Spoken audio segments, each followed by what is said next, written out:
এখানে দাঁড়ায় আসতো কেন? এমনি বাড়ি ভর্তি লোক তো, তাই ভালো লাগছে না এই জন্য। আজকে আমার হলুদ, বাড়ির সবাই আমার হলুদ দিতেছে, তুমি আমাকে হলুদ দিবা না? আমার এগুলো ভালো লাগে না। এই পুতুলটার কথা মনে আছে?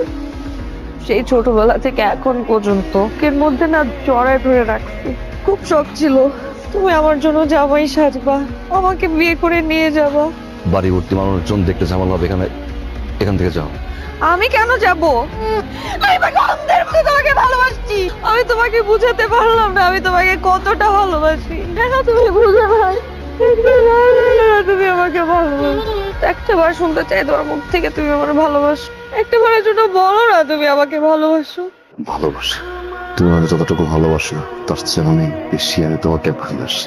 তাহলে চলো না, সবার এই হাতটা ধরে আমাকে বাসা থেকে নিয়ে যাও। কেউ দেখার আগে চলো, সম্ভব। এখন চলো। কেন সম্ভব হবে না? বাবা মারা যাওয়ার পর থেকে একটা মানুষ বাবার অভাবটা পূরণ করছে। তার বুকে ছুঁয়ে চালাতে পারবো না। আমাকে ভালোবাসো পাখি। নিজের থেকেও বেশ।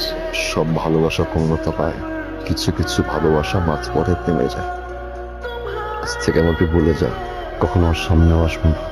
শেষবারের মতো তোমাকে কিছুই।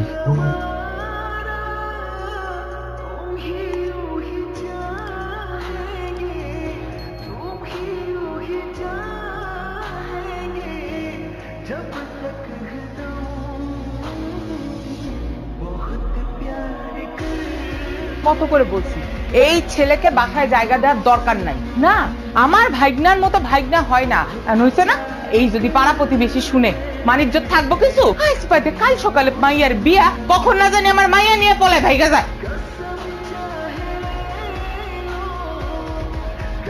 কোথায় যাচ্ছিস তুই? খবরদার তুই আমাকে মামা বলবি না। আমি কি পাষাণ?